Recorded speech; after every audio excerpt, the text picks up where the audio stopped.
What does it take to stay calm, cool, and collected during moments of crisis? Help your companies navigate through difficult times and deal with the sometimes personal fallout from these moments of crisis. I'm your host, Tyler Finn, and today we are going to be recapping some of the most interesting stories around crisis management from the past few seasons of the Abstract podcast. Let's go.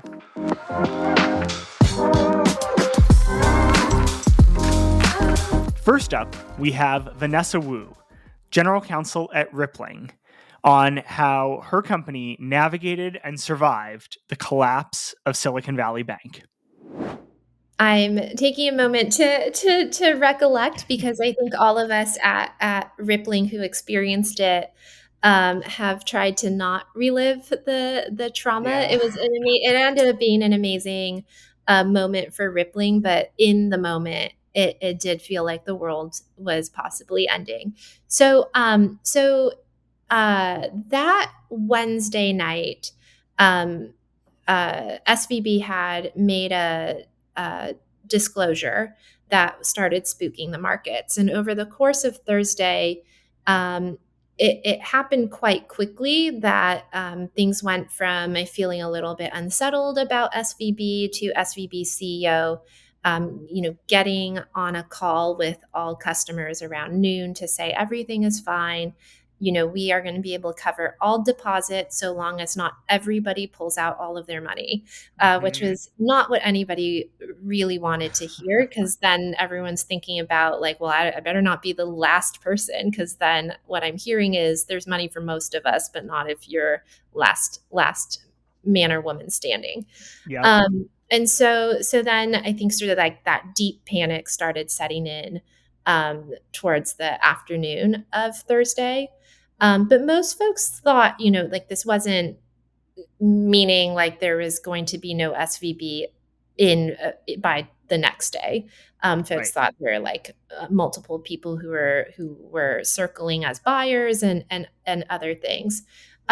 We at Rippling sort of take very swift action. So we ourselves did have a board meeting that night to discuss transitioning over to our other banking partner, JP Morgan, by the following week. And we thought that was quite drastic, and doing it in a week would be quite drastic. And we started getting folks spun up quite quickly.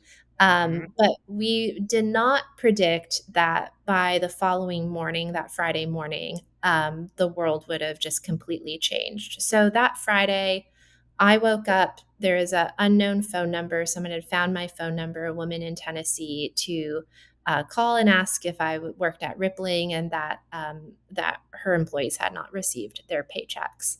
And so, I think it was probably 5 a.m, got online and saw lots of people scurrying around, because we were starting to get calls in from the East Coast that paychecks were not being received for Friday payroll. And a lot of hourly workers typically get paid on Fridays. They're on weekly or biweekly schedules. So this tends to be everyday American workers who are paid on average of like $50,000. So good wages, but not sort of tech salaries, if you will. Sure. And so folks who are more likely to live paycheck to paycheck. So we knew immediately that this was a huge problem. And I think we had, 40, 50,000 American workers across the country who were expecting paychecks via Rippling that day. So we sort of sprung into action at SVB. They had told us the payments went out, they were just delayed. And so they were somewhere in the ether between leaving SVB and landing in these bank accounts. And then we saw on the news at the same time everyone else saw on the news that SVB had been taken under receivership by the FDIC. We were in active communications with folks at SVB. I recall they sent an email like we're about to step into a meeting. And then one of them sent an email back that just said, no wires going out today.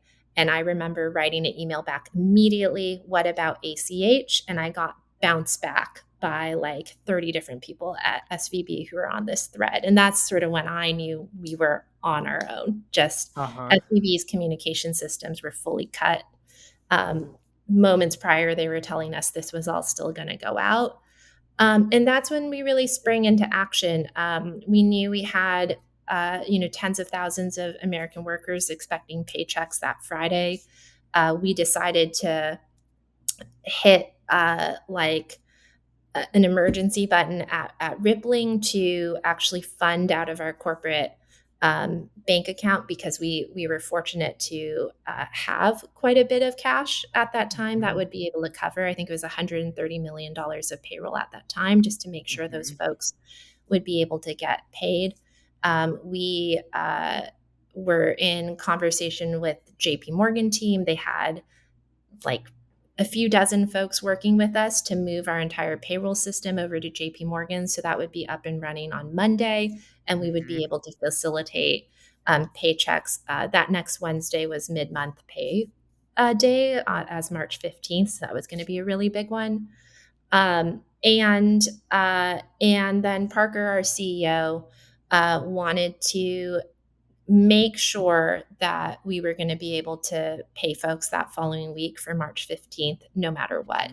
Because a lot of those funds for March 15th payroll were held up at SVB, and we were not sure when they would be released. And so, very quickly, he started making phone calls. We could fundraise, we could take a loan, we could, do a whole bunch of different options. And one of our great partners, Green Oaks, big shout out to them. They were like, we would love to do a financing with you. We will sort of provide $500 million to Rippling. They understood we would then possibly just loan that all straight out to our customers to ensure that they would be able to meet their payroll obligations the following week. And the critical thing was that it needed to be done over the weekend by Monday, so that those funds would be in seat and we could tell customers that that's what we were going to do. So those were kind of the key conditions of the deal, dictating the timing of it all. Next up, we have Joe Sullivan, founder at Joe Sullivan Security and former chief security officer of Facebook, Uber, and Cloudflare, about how he navigated the personal fallout from handling a data breach at Uber. I never believed it was going to come because I'm still fighting the case. It's pending on appeal, and I still believe I'm going to win. And it's taken some turns that I think are going to help it get there from a legal perspective. But I was talking about it with my attorney, because I was terminated. Like I said, I was let go in the fall of 2017, Thanksgiving week, in a very sudden kind of rude way, and then I went to work at Cloudflare. I probably felt worse after I was terminated from Uber than I felt when I got indicted, just because it blindsided me so much. And that the company was taking the view that it was on it. And so I knew for at least a year before the indictment. Well, first, it was a criminal complaint I was charged with, and then they did an indictment later. So I learned about the criminal complaint the same way I learned that I was getting fired from Uber, in the news. Press release. Yeah, the U.S. Attorney's Office and the FBI did press conferences. They didn't tell me they were going to charge me on that day. I was sitting at my desk working for Cloudflare, working from home, because it was August of 2020. Yeah, so 6 months into the pandemic, I was sitting at my desk working. And my daughter, who was moving into college that week, she was with her mom, and they called me because I was texting with my ex-wife about how we were going to tell her, literally on the day she's moving into college. I learned about it. And my daughter's calls because her friend heard on NPR that I'd been arrested. Oh, and wow. so she started getting people reaching out to her, like, "Are you okay?" Because the FBI put out a press release that was a lie. They said that they'd arrested me when they actually hadn't. I've never been arrested. I don't know why they did that. After I asked them to retract it a few weeks later, and they did. But they put out that fake press release that everybody thought I was in jail. Yeah. And I had to call everybody and say, "No, I'm not. I'm okay." That's quite a typo. So it was, yeah. So that was a pretty stressful thing. But at that point, I didn't believe it was going to happen because I knew what it was like when I was a federal prosecutor. Like, we had 1 million cases we could do, and I only did cases where it just felt like, honestly, it felt like it was a slam dunk each case, because you could pick from so many different levels of guilt, so to speak. And I knew what really happened in this case, and so I just didn't believe it. So I was shocked, and then I didn't go to trial for another 2 years. So I went back to work and worked for the next 2 years, and put my trust in my lawyers. I will say that, like, the other hard part was the first time I went into the federal courthouse in San Francisco, a couple of months before the trial. And it just hit me on a whole other physical level. Like, here's an office in a courtroom that I've been into as a federal prosecutor, and now sitting at the other table was pretty intense. And I always think of myself as a person who stays calm under pressure, because in security, you have what could be the worst situation ever come up like once every 2 months. And then fortunately, it usually isn't.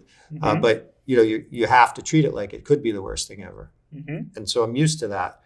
But when it's about you, it's a much harder like, it felt like my brain couldn't think the way I normally can.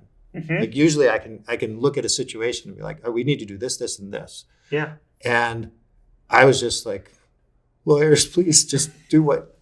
Like, my brain just couldn't. Like, even sitting in trial, I just felt like I was a zombie version of myself, and I wanted to be more active.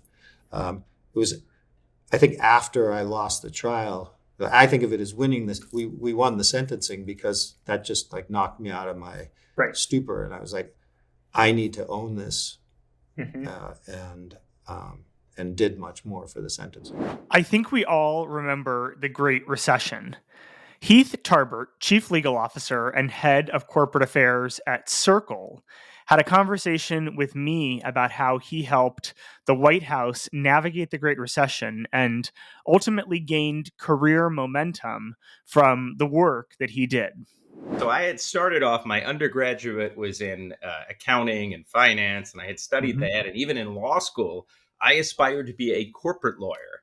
And I wrote my dissertation I ended up getting the SJD because I thought I wanted to teach someday on the Basel Capital Accords, which at that time were completely unknown. Today, they're still arcane, but in the aftermath of the financial crisis, you see them discussed on the pages of the Wall Street Journal, and even to some extent on things like the New York Times and the Washington Post. But then my career took a turn, and I had done these clerkships, as we discussed. And I entered the White House counsel's office in late July, I believe, of 2008. And I was brought in because at my time, both at the court, but also I did a stint at the Office of Legal Counsel, was focused on the law of executive privilege. So they originally hired me to sort of deal with constitutional issues involving the tensions between the presidency and Congress and the dispensing of information.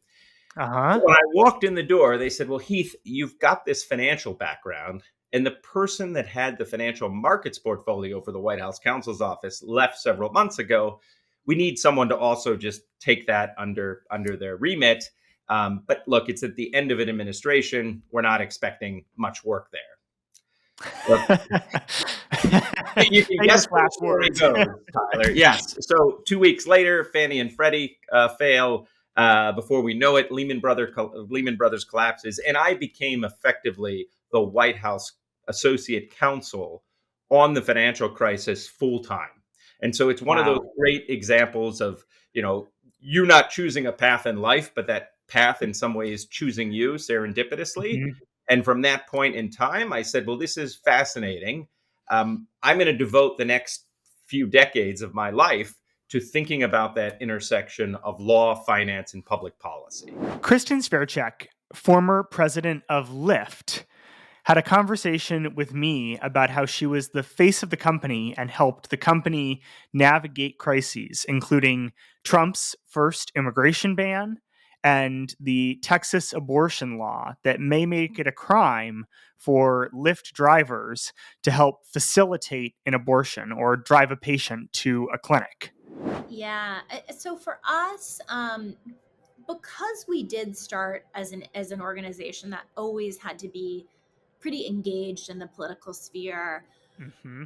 given the fact that, we had to go out and make new laws really from day one, we had to quickly define our values as they related to the external policy landscape and how we thought about things. And so we had taken political stands, even before I stepped into that business affairs role. So, one example is in 2017, I think, when we spoke out against the Muslim ban and donated, I think, $1 million to the ACLU at that point in time. And the reason that we did that in that case was because many of our drivers are Muslim Americans and immigrants. And so a ban like that deeply affects one of our super important stakeholders. And similarly, in 2021, 2021, when we took a stand on Texas's SB8, and I was very proud to be the face of that.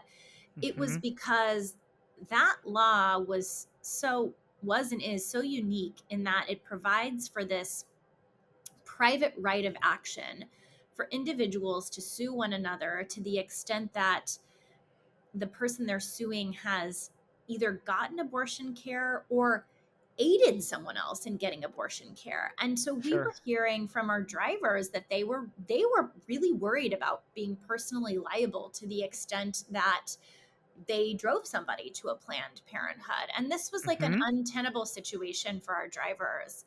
And, certainly it's a horrible law. I'll go on record as saying that.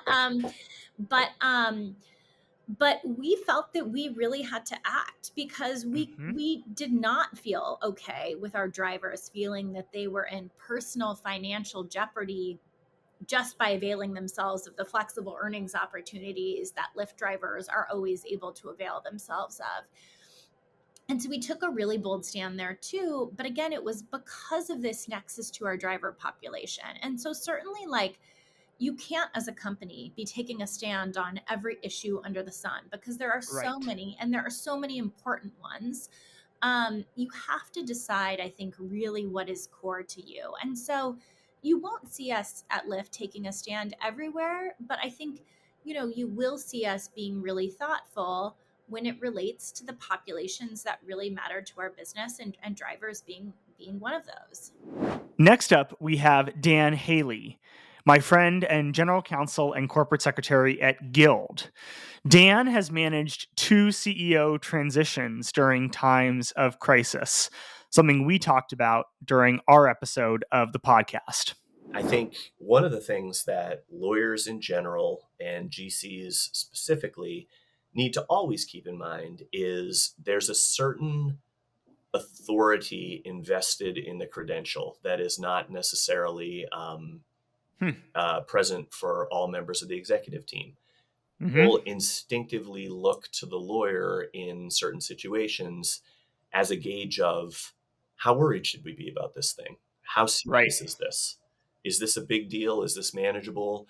And even if you don't have any better insight into the answers to that question than anyone else around the proverbial table, people are going to look to you and take their cues from you. And so that is, even when you feel internally that inclination to jump to conclusions, rush to worst case scenarios, you have a responsibility not to do that. And one of the kind of tools I use for myself, and also I impose it on others, is asking the question, what do we actually know to be true? And what are we assuming? And then how do we test the assumptions? What conclusions do we draw from what we know to be true? It's almost always the case in a crisis, especially early on, that the things you know to be true, not assume are true, know to be true. Very small set of things. People tend to pile assumptions into that first category. Know this to be true, so I assume this is true, and I'm going to just act on them as though they're, they have equal weight.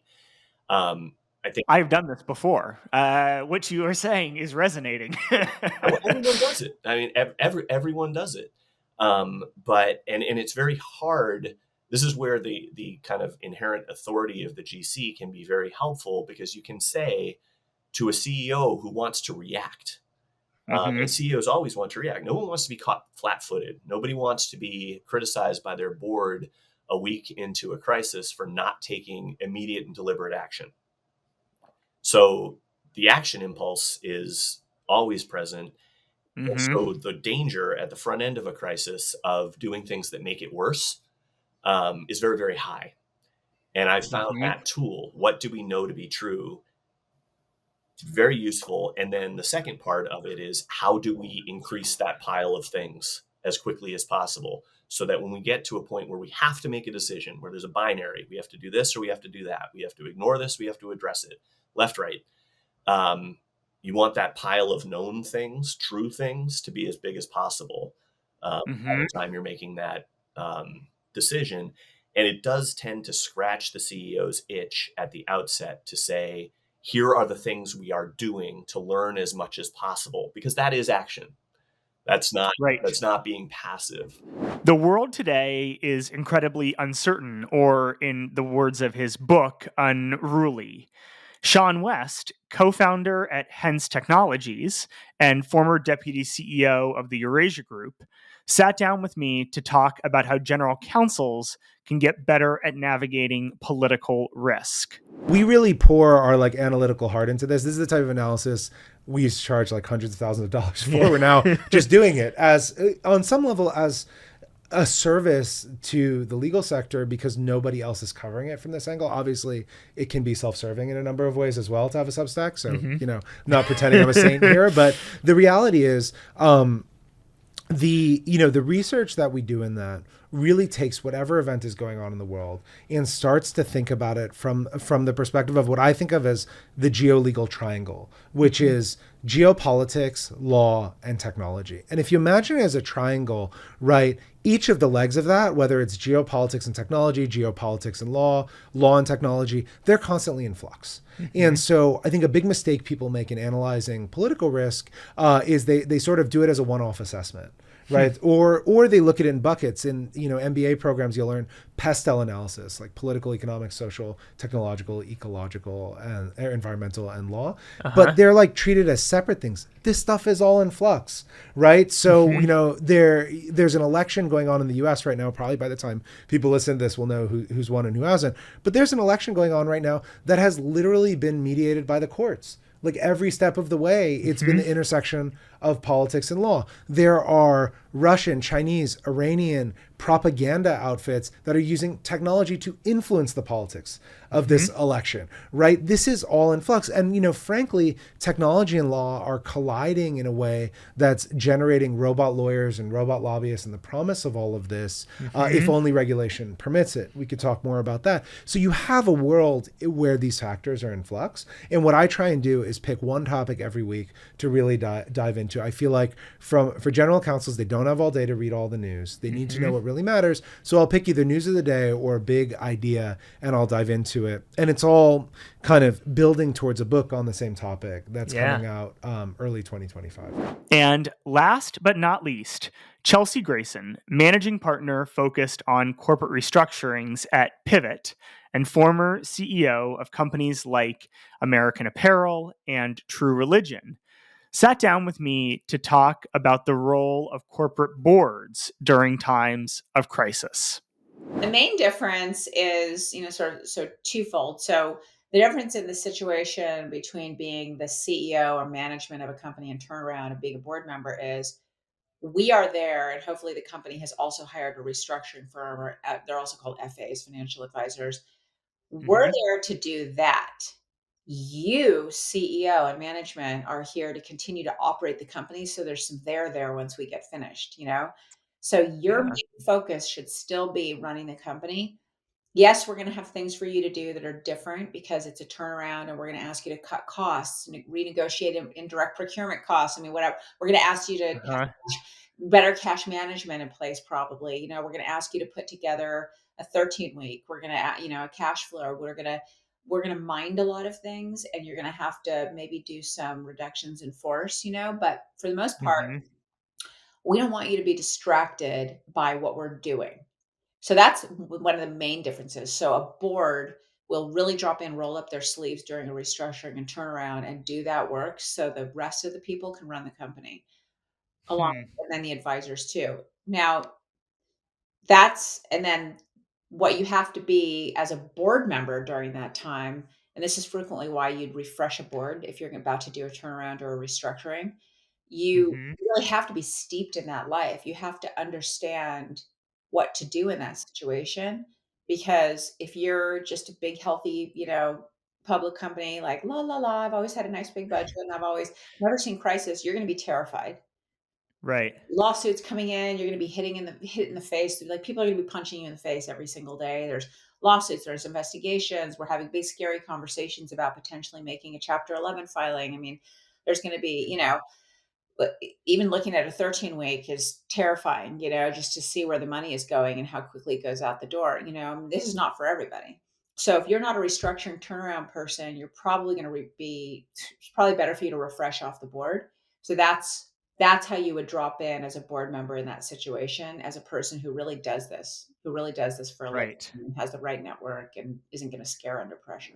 Thanks so much for listening to this special episode of The Abstract, focused all around how companies and leaders can navigate crises. Hope you enjoyed this episode, and we hope to see you next time.